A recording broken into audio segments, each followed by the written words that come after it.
할렐루야. 하늘에서 주님을 찬양하여라. 높은 곳에서 주님을 찬양하여라. 너희가 주님의 명을 따라서 창조되었으니 너희는 그 이름을 찬양하여라. 사랑하는 교회 여러분, 오늘은 창조절 13째 주일입니다. 하늘과 땅에 가득한 주님의 위엄에 감사하며 기쁨으로 예배 드립시다.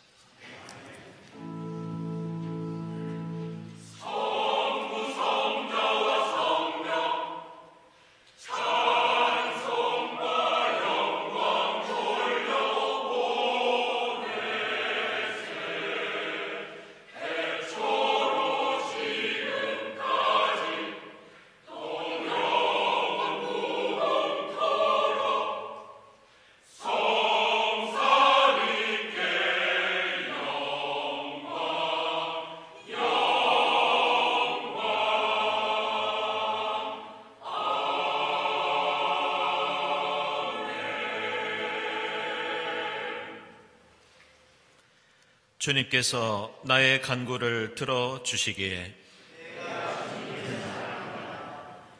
나에게 귀를 기울여 주시니 주님은 은혜로우시고 의로우시며 내 영혼아, 주님이 너를 너그럽게 대해 주셨으니 너는 마음을 편히 가져라.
나의 모든 율례대로 살아가며 나의 모든 규례를 지켜서 진실하게 행동하면 그는 의로운 사람이니 반드시 살 것이다. 나 주 하나님의 말이다. 주님의 뜻을 따라 사는 이들에게 생명을 약속하시는 주님께 우리 모든 죄를 고백하고 회개합시다.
그는 반드시 살고 죽지 않을 것이다. 이 말씀에 의지하여 우리 모든 죄가 용서받았음을 선언합니다. 아멘.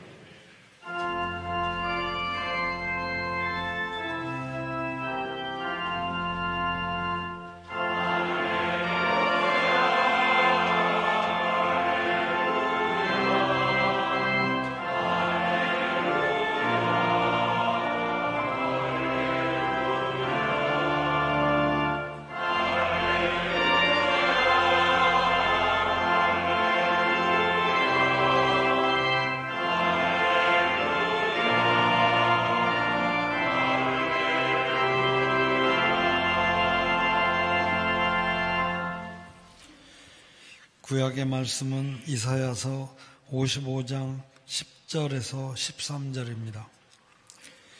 비와 눈이 하늘에서 내려서 땅을 적셔서 싹이 돋아 열매를 맺게 하고 씨 뿌리는 사람에게 씨앗을 주고 사람에게 먹거리를 주고 나서야 그 근원으로 돌아가는 것처럼 나의 입에서 나가는 말도 내가 뜻하는 바를 이루고 나서야 내가 하라고 보낸 일을 성취하고 나서야 나에게로 돌아올 것이다. 참으로 너희는 기뻐하면서 바빌론을 떠날 것이며 평안히 인도받아 나아올 것이다. 산과 언덕이 너희 앞에서 소리 높여 노래하며 들의 모든 나무가 손뼉을 칠 것이다. 가시나무가 자라던 곳에는 잣나무가 자랄 것이며 찔레나무가 자라던 곳에는 화석류가 자랄 것이다. 이것은 영원토록 남아있어서 주님께서 하신 일을 증언할 것이다. 아멘.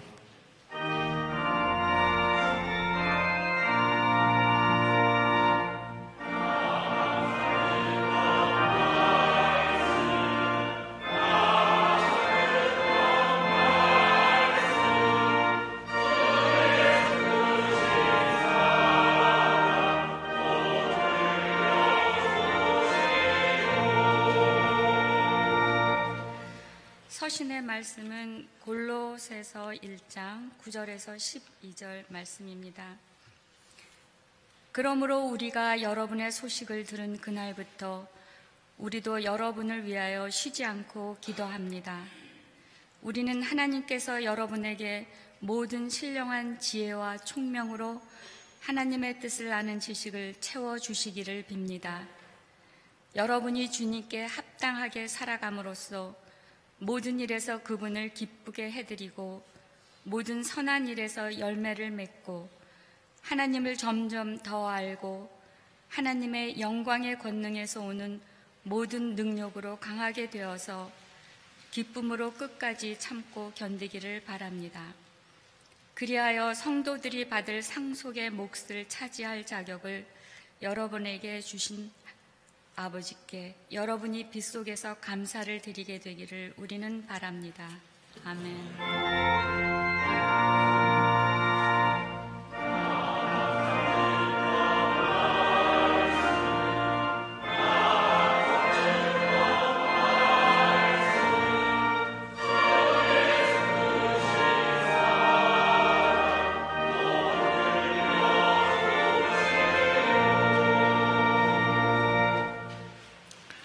복음의 말씀은 마가복음서 11장 12절부터 14절, 20절부터 24절까지입니다.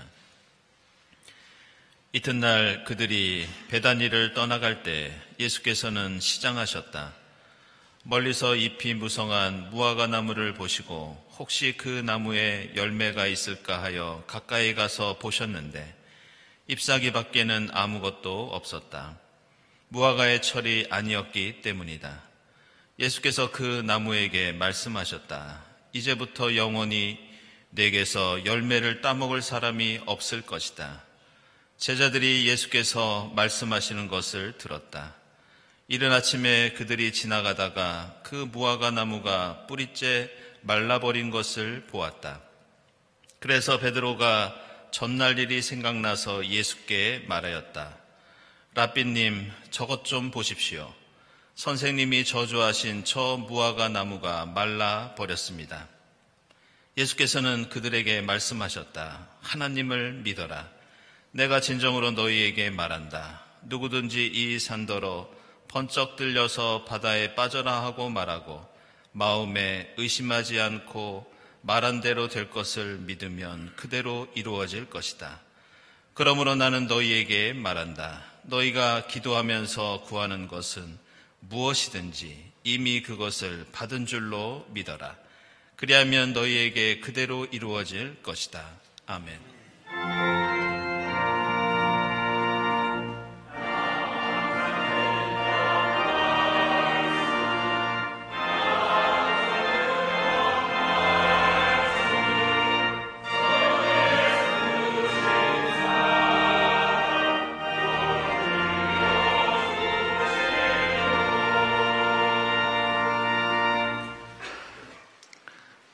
친교와 소식 시간입니다. 오늘은 창조절 13번째 주일입니다. 이제 다음 주일이면 저희들 대림절이 시작되고 또 교회 창립기념주일을 맞게 됩니다. 이 자리에 함께 하신 교우들 또 인터넷으로 예배드리고 계신 교우들 환영합니다.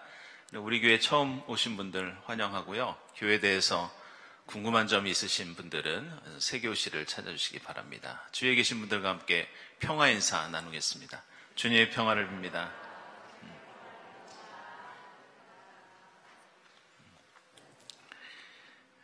네, 세교 지난 주간에 두 분의 청년이 등록하셨는데요. 2부 때 함께 인사 나누도록 하겠습니다. 네, 교우 소식입니다. 네, 출국하시는 우리 장로님 주님께서 지켜주시기를 기원하고요. 네, 이원우 집사님, 우리 영화 감독으로 활약 중이신데 오색의 린이라고 하는 작품이 이번 서울 독립영화제에서 상영이 됩니다. 축하드립니다.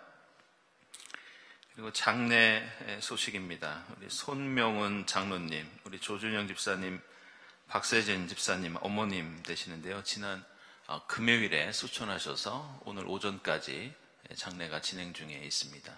다시 한번 주님의 위로를 빕니다. 기도회 모임 강구 주보 참고해 주시고요. 그리고 다음 주일 저희들 창립 기념주일 맞이해서 저번에 피택된 세 분의 집사님의 장로 임직 예식이 있겠습니다. 강대희 집사님, 김홍태 집사님, 박진호 집사님 2부 예배 때 예식 있겠습니다. 그리고 교회 창립 79주년 기념 음악회 다음 주일 예배 후에 오후 2시 30분부터 본당에서 있습니다. 올해는 우리 일부 성가대에서 수고해 주시고요. 조용방 권사님, 최세정 집사님, 송혜주 교우께서 출연해 주십니다. 고맙습니다. 그리고 성탄 세례 견신내 어린이 세례 오늘까지 신청해 주시고 교육과 문답 세례 일정 확인해 주시기 바랍니다. 그리고 창조절 생태 환경 헌금은 오늘까지 이 선한이 헌금에 환경 별기 하셔서 그렇게 동참하실 수 있겠습니다. 난민 청소년 문화 멘토링 모임 30일 낮 12시에 있겠습니다. 내용은 아래와 같습니다. 그리고 저희가 그 코로나 시대를 지나면서 그동안 해외 의료 선교를 가지 못했는데요. 이번에 저희들이 다시 이것을 재개하기 위해서 답사를 갑니다. 우리 강승호 목사님과 김호 집사님, 장승만 교우 이 세 분이 라오스로 다녀오도록 하겠습니다. 여러분들 기도 부탁드립니다. 그리고 12월 대림절 일정이 아래와 같이 나와 있습니다. 참고해 주시고요. 그리고 대림절 묵상집 구매하고 싶으신 분들은 사무실에 문의해 주시기 바랍니다. 다음 주일 예배위원 감사드리고 그리고 감사헌금, 선한이후헌금, 특별 목적헌금 하나님께 드립니다. 그리고 오늘 점심에는 어제 결혼 예식 치르신 우리 김인태 집사님, 이재숙 권사님 가정에서 대접해 주셨습니다. 고맙습니다. 함께 기도드리겠습니다.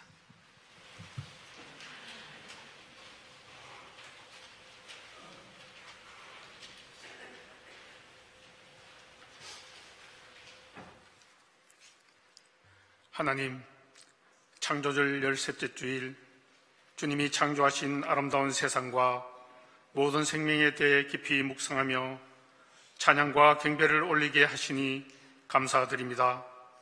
정성을 다해 드리는 우리의 예배를 받아 주시옵소서. 주님, 세계 곳곳에 여전히 갈등과 고통이 가득합니다. 전쟁과 폭력, 기아 문제, 질병으로 고통받는 이들, 환경 파괴로 위협받고 있는 생명들에게 사랑과 구원의 손길이 닿게 하시고 긍휼과 자비를 베풀어 주옵소서. 그리하여 이 땅 위에 주님의 평화와 치유가 임하시길 간절히 소망합니다. 주님, 우리나라를 위해 기도합니다. 모든 위정자들이 하나님을 경외하게 하시며 공정하고 올바른 사회를 만드는 데 힘쓰게 하옵소서. 이 나라의 불의가 사라지고 공의와 정의가 세워지게 하시옵소서. 고통당하는 북한 동포들에게도 자비를 베풀어 주시옵고 참 자유를 누리는 날이 속히 오길 간구합니다. 특별히 경제적으로 어려운 상황 가운데 있는 이들에게 위로와 소망을 주시고 다시 일어설 수 있는 힘과 용기를 주시며 우리의 손길을 통해 하나님의 사랑을 실천할 수 있도록 은혜 내려 주시옵소서.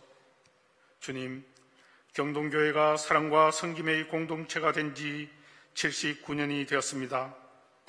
지금까지 지켜주시고 인도해 주신 주님의 사랑에 감사드립니다. 신앙의 선조들을 본받아 삶 속에서 하나님 사랑, 이웃 사랑을 실천하게 하옵소서. 그리하여 이 땅에 복음을 전하는 사명에 충실할 수 있는 공동체가 되게 하여 주시옵소서.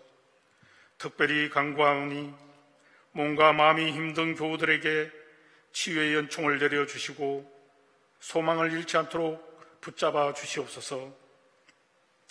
군복무 중에 있는 교우들의 안전을 지켜주시며 입시와 취업을 위해 혼신을 다해 수고하고 노력하는 청년들에게 새 힘 주셔서 열매 맺게 하시옵소서.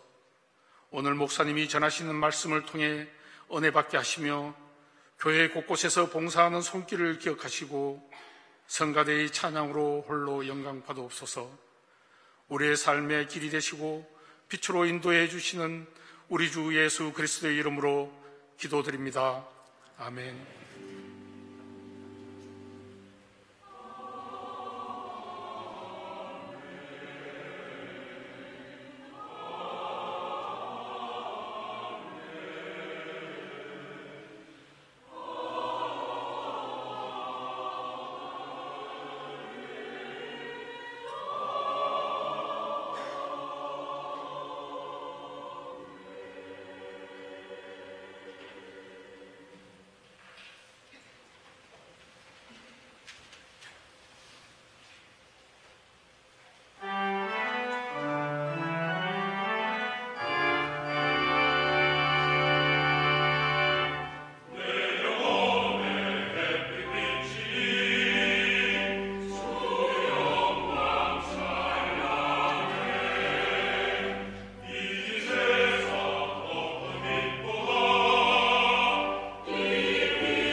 일부 성가대 정성으로 준비한 힘찬 찬송 깊이 감사드립니다. 오늘 우리가 읽은 새 본문의 말씀들은 창조절 마지막 주일을 보내면서 우리의 신앙이 무엇보다 열매 맺는 것이 중요하다는 그런 말씀을 전해주고 있습니다. 골로새서에서 사도 바울은 우리가 선한 일을 통해서 열매 맺는 신앙을 가져야 한다고 그렇게 권면하고 있습니다. 그것을 위해서는 우리가 받은 은혜에 감사하면서 기뻐하면서 인내하는 것이 중요하다, 이렇게 강조하고 있습니다. 그것은 이사야서 말씀도 마찬가지입니다. 이사야서 말씀은 하나님의 구원과 은혜는 마치 씨앗이 땅에 떨어져서 싹을 틔우고 꽃을 피우고 열매 맺는 것과 같다. 그러나 하나님의 그 씨앗은 하나도 죽거나 사라지는 것이 아니라 반드시 하나님의 능력에 의해서, 하나님의 역사에 의해서 크든지 작든지 반드시 열매를 맺게 되어 있다. 이런 말씀을 우리에게 전해주고 있습니다. 그리고 오늘 마가복음서에서도 이사야서나 골로새서와 마찬가지로 열매 맺는 신앙에 대한 그러한 기적 이야기가 등장하고 있습니다. 오늘 마가복음서에 나오는 이야기를 보통 무화과 나무를 저주한 기적 이야기, 이렇게 부릅니다. 이 역사 기록을 보면 무화과 나무는 대단히 오래된 나무였습니다. 기원전 2000년, 3000년 이때부터 이집트에서부터 이 나무가 있었다는 그런 기록이 나오고 있습니다. 예수 당시에도 흔히 볼 수 있는 나무가 바로 이 무화과 나무였습니다. 그래서 마가복음서 11장 1절을 보면 지금 예수께서 예루살렘 가까이에 있는 이 벳바게와 베다니 근처를 지나가고 계신 걸로 그렇게 나옵니다. 그런데 이 벳바게라는 지역의 이름이 무화과 나무들의 집, 이런 뜻을 가진 지명입니다. 결국 지금 예수 주변에는 수많은 무화과 나무가 둘러쳐 있었고, 오늘 마가복음서 말씀은 그런 공간적인 배경 속에서 있었던 한 사건을 우리에게 소개하고 있습니다. 마가복음서 기자가 오늘 이야기를 성경에 기록한 데에는 사실 특별한 목적이 있습니다. 그것은 성경에서 무화과 나무가 가지고 있는 상징적인 의미 때문입니다. 신구약 성경에서 무화과 나무는 하나님의 평화, 하나님의 축복, 하나님의 구원을 상징하는 나무로 자주 등장합니다. 미가서 4장 4절과 스가랴서 3장 10절을 보면 주님께서 이 땅을 통치하시는 우주적인 평화를 얘기할 때 포도나무와 무화과 나무 아래 앉아서 평화롭게 살 것이다, 이렇게 말씀합니다. 반대로 성경에는 무화과 나무에 열매가 없는 경우에 그 나무가 말라 죽었을 때 하나님의 심판과 재앙을 상징하기도 합니다. 그래서 이사야서 34장 4절을 보면 무화과 나무에 잎이 말라서 떨어지는 것처럼 하늘에 있는 별들이 떨어질 것이다, 이렇게 종말에 관한 말씀이 무화과 나무와 연결되고 있습니다. 예레미야서 8장 13절이나 요엘서 1장 7절에서도 죄와 심판을 무화과 나무에 열매가 없는 것으로 말씀하고 있고, 요한계시록에서도 미래에 닥칠 종말의 우주적인 재난과 심판이 무화과 나무가 큰 바람에 흔들려서 떨어지는 것으로 그렇게 묘사되고 있습니다. 따라서 오늘 무화과 나무에 열매가 없는 마가복음서 말씀은 단순히 농사가 안 되었거나 먹을 것이 없다는 그런 뜻만을 가지고 있지 않습니다. 이 땅에 뿌려진 하나님 나라 씨앗이 이사야서에서는 반드시 그것이 크든 작든 열매를 맺는다고 말씀하고 있지만, 그 열매 맺는 하나님 나라에 위기가 왔고 안타까운 상황에 왔다는 것을 암시하는 것이 오늘 이 마가복음서 말씀의 주제입니다. 그래서 이 이야기 속에는 사실 다른 기적들과는 구분이 되는 좀 독특한 특징들이 몇 가지 발견됩니다. 그것은 예수의 기적의 능력이 다른 기적 이야기와는 다른 특징을 가지고 있다는 점입니다. 먼저 복음서에 나오는 예수의 수많은 기적 이야기는 대부분 아픈 사람들을 고쳐주시거나 먹을 것이 없을 때 먹여주시거나 죽은 사람을 살리는 그런 기적이었습니다. 그런데 오늘 말씀 보시면 오늘 기적은 긍정적인 구원 사건이 아니라 부정적이고 파괴적인 기적을 일으키십니다. 그리고 복음서에 나오는 예수의 대부분의 기적은 예수 자신을 위해서 그 능력을 행사하신 적이 없었습니다. 예수는 광야에서 금식을 하실 때에도 사탄이 다가와 이 돌로 빵을 만들어서 먹으라고 유혹했지만 예수는 단 한 번도 자신이 가지고 있는 그 기적의 능력을 자신을 위해서 사용하신 적이 없으셨습니다. 그런데 오늘은 이 무화과 나무를 저주하면서 다른 누구를 위한 기적이 아니라 자신과 연결되는 개인적인 기적이 일어나고 있습니다. 그리고 무엇보다 오늘 말씀을 우리가 읽을 때에는 한 가지 이상하고 이해하기 힘든 대목을 만날 수밖에 없습니다. 그것은 왜 예수께서는 무화과 나무를 저주하셨는가? 막상 가장 중요한 무화과 나무를 저주하신 그 이유를 알기가 쉽지 않습니다. 내용을 보시면 예수께서 제자들과 함께 베다니 근처를 지나가실 때 예수께서는 오랫동안 아무것도 드시지 못한 시장한 상태였습니다. 그래서 저 멀리 잎이 무성한 무화과 나무를 보시고 반갑게 그 나무 아래로 가셔서 열매가 있는지 살펴보셨지만 그 나무에는 어떤 열매도 없었습니다. 그때 예수께서는 화가 나셨는지 다른 데서는 찾아보지 못한 그런 태도와 말씀을 하십니다. 이제부터 영원히 내게서 열매를 따먹을 사람이 없을 것이다.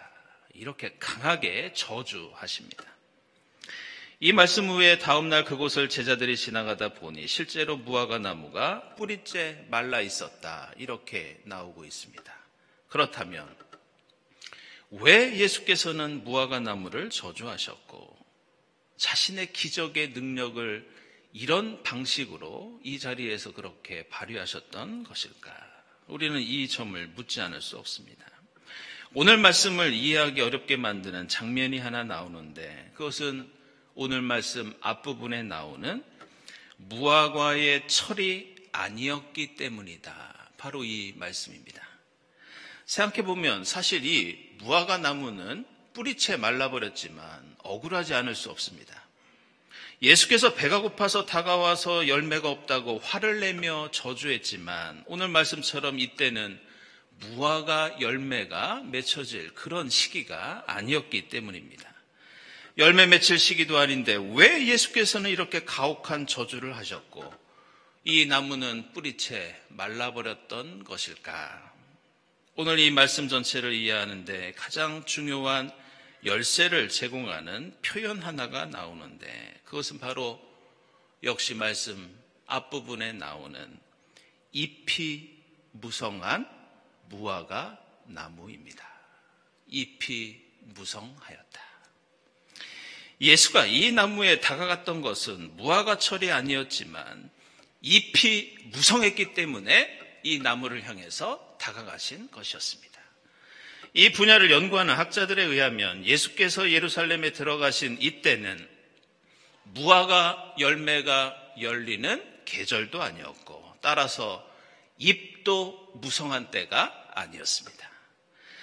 여기에서 표현된 잎이 무성하다는 것은 바로 열매 맺을 때를 가리키는 현상이었던 겁니다. 예수는 갈릴리 농촌에서 자란 분이시기 때문에 무화과 나무를 잘 알고 계셨고 이 나무는 유대 땅 어디에서도 볼 수 있는 흔한 나무였습니다. 따라서 예수는 언제 열매 맺는지 잘 알고 계셨고 바로 그때가 무화과 철이 아니라는 것도 익히 알고 계셨습니다. 그런데 이 무화과 나무는 마치 열매가 있는 것처럼 잎이 무성하였고, 예수께서는 그 잎을 보시고 혹시 먹을 것이 열려있나 찾아보셨지만 그 안에는 아무것도 없었습니다. 바로 이런 이유로 예수께서는 이 나무를 향해서 저주하셨고, 다음 날 이 나무는 뿌리째 말라버리게 됩니다. 따라서 오늘 마가복음서 본문은 단순히 배가 고팠던 예수에게 일어났던 하나의 해프닝이 아니었습니다. 이 말씀은 겉모습은 화려하지만 실제로는 누구에게도 기쁨과 행복을 주지 못하는 종교, 겉만 번지르르 하고 사람들에게 진정한 위로와 평화와 생명을 주지 못하는 신앙, 바로 그런 믿음을 비판하는 것이 오늘 마가복음서의 말씀입니다. 그래서 우리는 오늘 이 말씀이 어떤 맥락 속에 있는지 주목해야 합니다. 오늘 이야기는 예수께서 십자가에서 고난당하시고 죽으시기 위해서 예루살렘에 입성하신 다음에 일어난 사건이었습니다.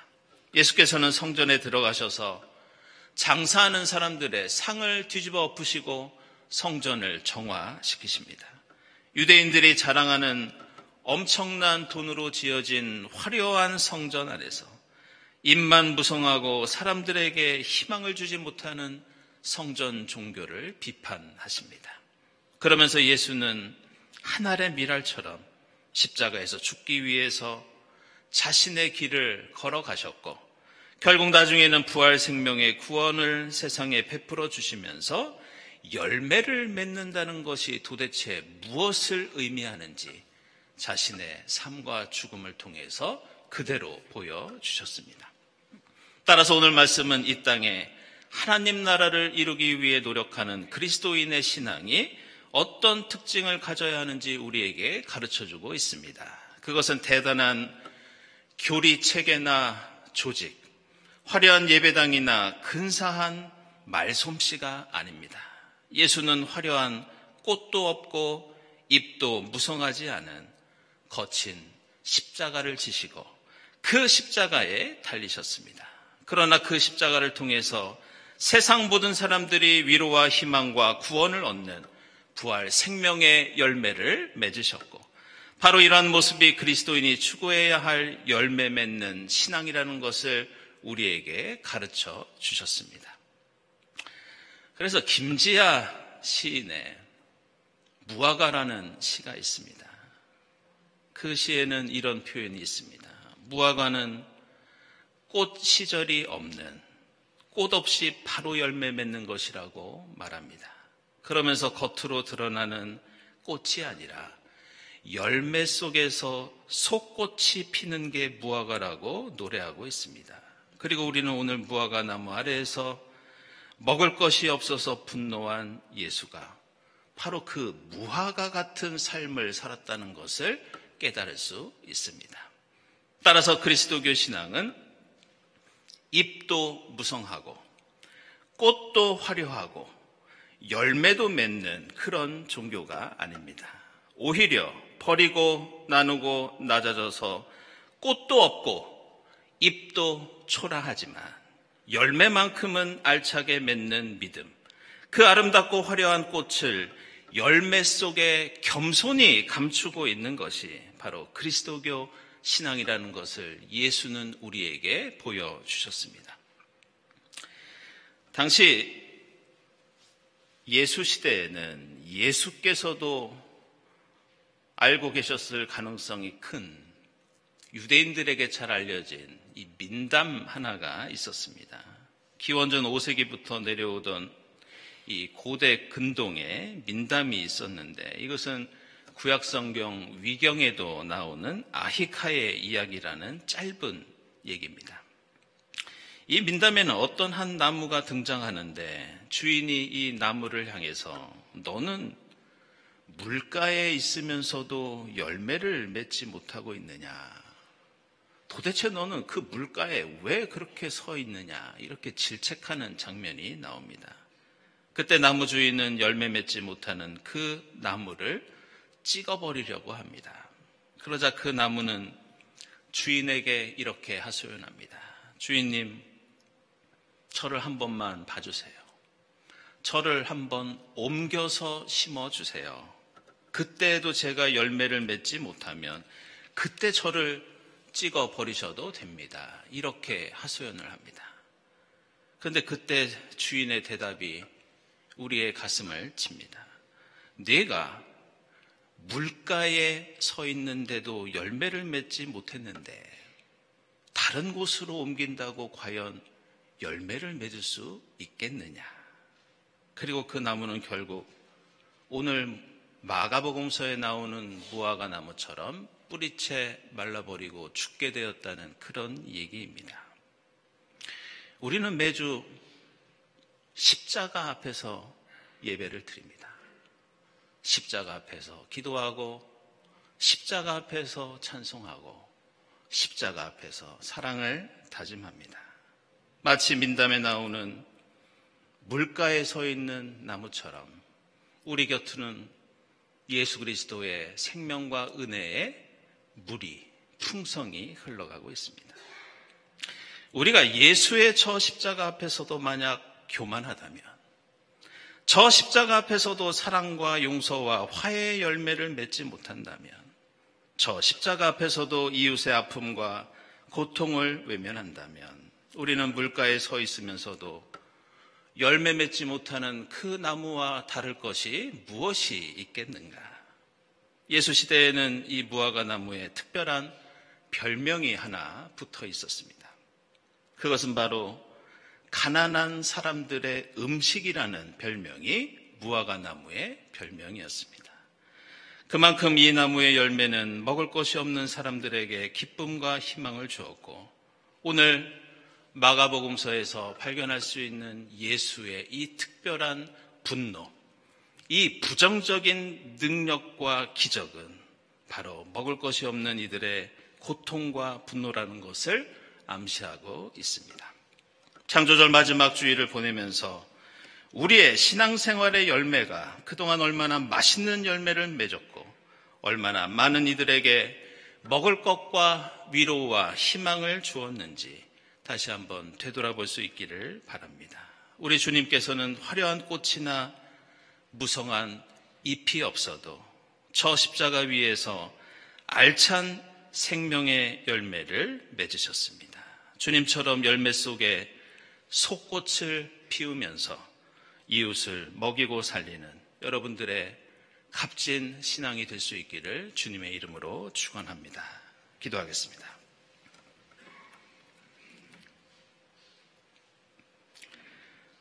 하나님 감사합니다. 십자가와 부활의 열매로 저희를 먹이시고 살리신 주님 감사합니다. 말씀이 육신이 되어 이 땅에 오시어 귀한 생명의 열매를 맺으신 주님을 따라 저희도 입만 무성한 신앙이 아니라 알찬 열매를 맺어 하나님과 세상에 기쁨과 희망을 주는 무화과 같은 신앙인이 되게 하옵소서. 예수 그리스도의 이름으로 기도드리옵나이다. 아멘.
하나님 감사합니다.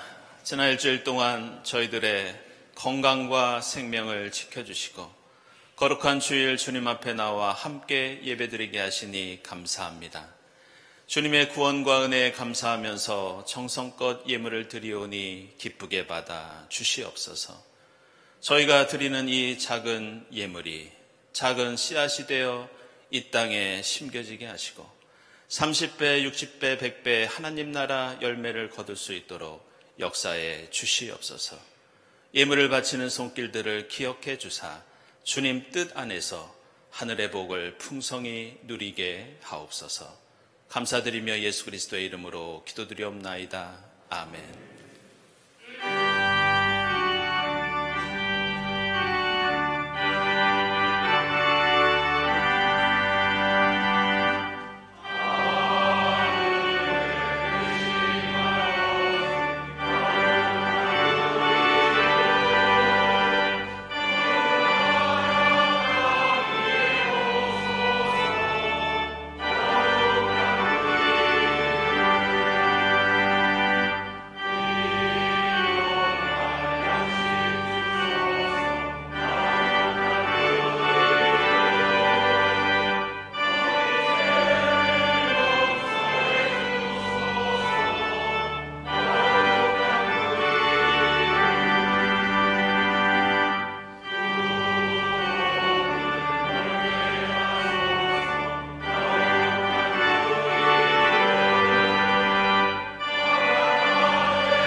하나님 감사합니다. 예수 그리스도를 이 땅에 보내주시어 하늘의 미랄이 되어 십자가와 부활의 귀한 열매를 저희에게 베풀어 주시니 감사합니다. 하나님, 저희의 신앙이 입만 무성한 신앙이 되지 않기를 원합니다. 저희의 믿음이 꽃만 화려한 믿음이 되지 않기를 원합니다. 저희의 작은 믿음, 소망, 사랑이 아름답고 풍성한 하나님 나라 열매가 되어 이 땅에 위로와 생명을 전할 수 있도록 역사해 주시고 인도해 주시옵소서. 이 모든 감사와 간구 위에 성부와 성자와 성령 삼위일체 되신 하나님의 은총이 지금부터 영원까지 함께하옵시기를 간절히 축원하옵나이다. 아멘.